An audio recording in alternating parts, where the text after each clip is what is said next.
little bit nervous because first hurricane, I really don't know exactly what to expect. Well, I'm excited to have you on the team. Our first hurricane was Katrina, and then a couple of years ago when we did the hurricanes, we went up through North Carolina. I took a video guy with me. He did a lot of drone footage and some basic shots, and we had a lot of good feedback and a lot of engagement from those videos. And now with this hurricane coming on board, and you just coming off your movie premiere, that was a lot of fun the other night, and then you agreeing to join the team, I think the folks at home and the people that can follow these videos will appreciate how we're going to do it live and in time, and how we're going to have access to the internet while we're in theater, and the stories that you're going to tell. I think it'll be cool for people back at home or people that are just more interested about this to kind of see what's going on.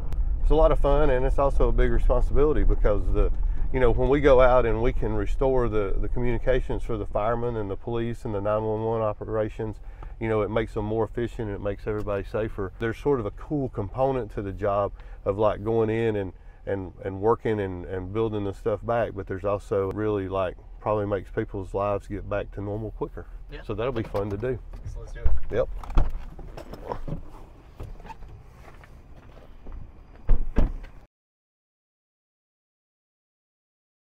All right, Stephen, well, new this year, we have our Storm Operations Center. We're pretty excited about that.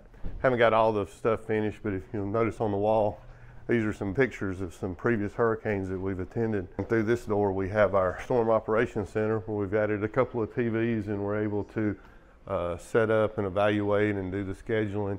Got some whiteboards, and we'll start putting together the plan that we have coming up. Now that we've developed this Storm Operations Center, it'll allow us to respond better. So this room will allow us to organize those folks. We have sleeping quarters, we have showers, and so as we start staging in to get ready to deploy, this kind of gives us a base of operation.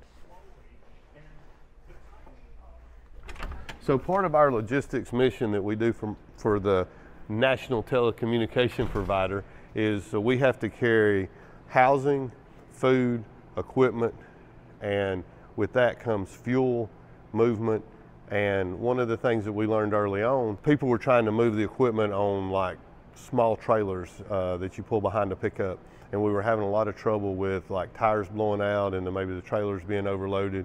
And we realized quickly that we needed to move and utilize commercial vehicles to move our gear and our equipment. We decided that we needed to go commercial. When you go out there and look, and there's really no commercial vehicles available, so we created a couple of sleeping trailer platforms, and then we have a lot of the gear and stuff stored in the warehouse that is unique to this kind of work, where we have tower crews that go in. So that's what most of this gear is. So we'll show you a couple of the trailers that we utilize for that aspect of the deployment.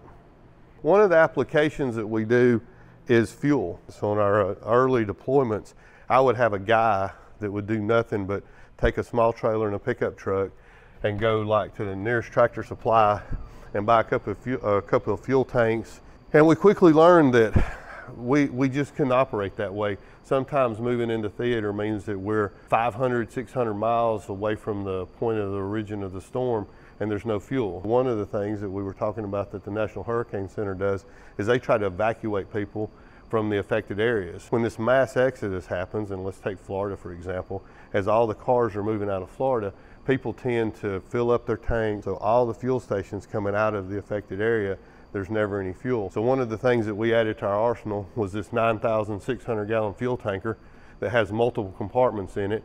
And when we get ready to go on a hurricane, we've outfitted these 4 compartments with diesel fuel and gasoline so that we have all the fuel that we need to operate our generators, to operate the trucks that we're utilizing to come into the event, and we also can operate the cars and the service vehicles that the STs or system technologists use to turn the radio system back on. One of the things that's really important to us and that we take great pride in is that we don't utilize the resources that the local people have. So they're out of fuel, they're out of housing, they're out of food, they're out of lodging, and we don't want to be a burden on the community that we're trying to help. So one of the other aspects that we do, initially we were taking like cargo trailers and bumper pull trailers, and so we converted to commercial trucks. So this is a 53-foot refrigerated trailer, and it's been customized a little bit by us. And a couple of the customization things that we've done, if you'll notice here, We have this full body underbelly storage that gives us about 24 inches of storage. This was custom fabricated here in our shop, and it just adds to the capacity of the trailer. Another unique thing about this trailer is that we have a full lift gate on it, because where we're going to be staging out in fields and areas, we're not going to have access to like loading docks and the typical infrastructure that we would see. So we've added in custom storage. We talked about the necessary requirement to put the lines and the antennas back on the structures, and in here we have various different coaxes of different widths depending on how high the antenna system is up the tower structure. This is a refrigerated trailer that has been divided up into zones, and in this forward zone we keep this area at 34 degrees.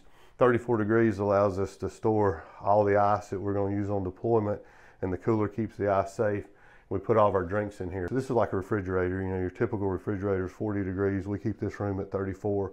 We don't want to freeze up the stuff, but we're looking to just maintain our ice and to keep our drinks cool. One of the next specialty trailers that we've outfitted, again with the system under the bottom to utilize all the additional storage space, and this is one of our sleeping trailers. We've created this back area. This room provides us, as it's configured now, these two bunks are up against the wall. We have a whiteboard. We have radios and communication in here. The fiber optic link that goes over to the other trailer. This is sort of the command center. And then in the front of this trailer, we have 15 bunks that allows the guys to sleep. There's a couple of showers and a couple of restrooms in the front of this trailer. This is the second trailer that we actually created. This trailer right here, we just freshly painted it and did some upgrades to it. But this was the original concept trailer right here. And so we'll walk up and show you it. It has an 80 kW generator. You technical people will go, well, you don't need an 80 kW generator, and you're correct. But we actually use this trailer to power all the trailers in the camp when we're in theater. And it's built, has 12 bunks in a band bus configuration. It's got a complete telecommunications rack, and it has redundant and backup power, cellular backup, satellite backup to the internet. And this trailer allows us to do all the communication features that we need in theater. And so this trailer generates the internet that we need, sends it out Wi-Fi to the other trailers. And then this is sort of the hub of the cooking that Stan, our in-camp cook, provides all the food with everybody else. And if you walk back through here, and then it has the bunks that allow everybody to come in. And then bunks come at a premium. And so Stan, he manages this trailer, and you'll notice that he has his bunk caution taped off so that no one else takes it. So this is kind of the original trailer, and it goes on back, and there's 6 more bunks back here, so we can take 12 people and give them all a comfortable place.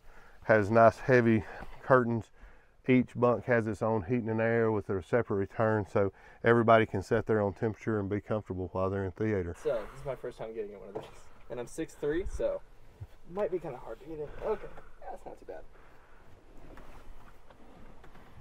Well, Stephen, so this will be your home away from home. Are you excited? Oh yeah, this is great. Yeah, but you're a rookie though. See, the light's on this end, and you went in backwards. But yeah. I guess showing the folks at home, probably be not your first rookie mistake, right? Yeah, it probably would be inconvenient to turn off the light, so I guess this is a better configuration. Exactly. All right, now let me see. All right, so Stephen, I got a little surprise for you. So logistically, people don't think about it, or I didn't think about it until we started doing it. A lot of times we're carrying 40 people with us in the theater, 40 people. And so I know that you're a fan because your name is Stephen Peppers, and for some reason you like Dr. Pepper. Look down there on the bottom. We've got a couple of cases that we did just for you. So the tower guys and all the rednecks, they're into the Red Bull. I know you're a Pepper, Stephen Peppers. And so this is just one pallet. There'll be many more of these that we'll load back into the front of the refrigerator trailer that allows everybody to kind of get what they need. So this is kind of the pallet that's here, that's kind of the comfort, sugar, caffeine items that everybody wants. Yeah. So this is kind of fun. Make those long nights a little easier. Exactly, because a lot of times we might get up at, I'm a night person, so I typically don't go to bed till 3 or 4 o'clock. So that kind of hurts me because Jay Nix is one of the buddies of mine that works for that huge telecommunication company we was talking about. He starts banging on the window of my bus like at 7 a.m. So when I'm going to bed at 3 and getting up at 7 and we're working them 14, 15 hour days, it might be nice to have a Red Bull every now and then.